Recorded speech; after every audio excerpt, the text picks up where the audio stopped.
Pour modifier des fichiers que vous avez sur vos disques durs en réseau sur votre Freebox, tout d'abord connectez-vous sur votre interface mafreebox.fr. Ensuite, cliquez sur NAS, puis partage macOS pour les Mac ou partage Windows pour Windows. Moi en l'occurrence pour un Mac, je fais ceci. J'autorise l'accès invité ou sinon un utilisateur référencé, mais je laisse l'accès invité pour éviter tout problème de connexion à l'avenir. Je trouve que c'est mieux. Ensuite, je clique sur l'onglet périphérique. Voilà, on peut voir ici mes disques durs externes. Donc là, c'est le disque interne NAS. Là, c'est un disque dur de 1 Teraoctet. Et j'en ai un de 3 Teraoctets ici. Voilà. On va donc formater le disque. Alors, je clique sur formater le disque. Je lui donne un nom. Ici, je vais marquer sauvegarde MacBook. Pour l'utilisation du disque, je peux soit choisir connecter en permanence à la Freebox, soit occasionnellement à un PC Windows, ou ce que je vais faire, connecter occasionnellement à un Mac. La partition sera en HFS+, et ce sera un type guide. Je clique sur suivant, l'opération est assez rapide. Donc je clique sur formater. J'ai constaté qu'il y avait de réelles difficultés avec des disques au-dessus de 3 Teraoctets. Voilà. Espérons que le bug soit réglé dans les prochaines mises à jour de la Freebox.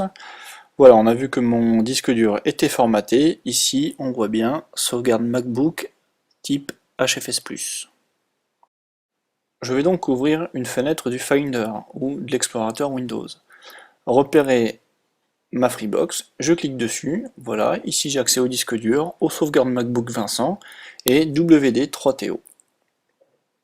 Si toutefois vous êtes sur Lion, il se peut que vous ayez que Freebox serveur d'afficher. Et si ça ne fonctionne pas, allez dans Aller, se connecter au serveur et rentrer smb mafreebox.freebox.freebox.fr puis se connecter.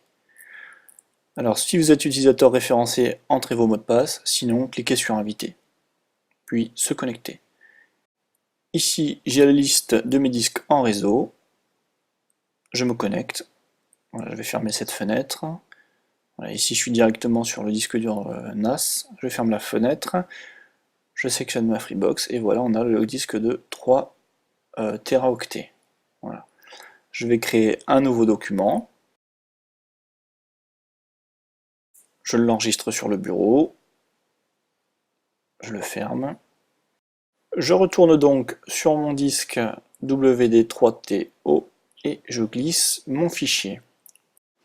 Donc là on se rend compte que je fais ce que je veux sans problème. Là j'ouvre mon fichier à partir du disque directement. Donc le temps de chargement peut être un petit peu plus long. On retrouve nouveau document, hop, je vais modifier, je vais mettre un petit smiley, tiens.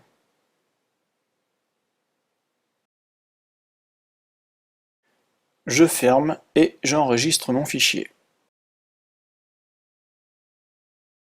Là, je vais le glisser à la poubelle et on va bien voir que je vais pouvoir absolument faire ce que je veux sur mon disque. Voilà.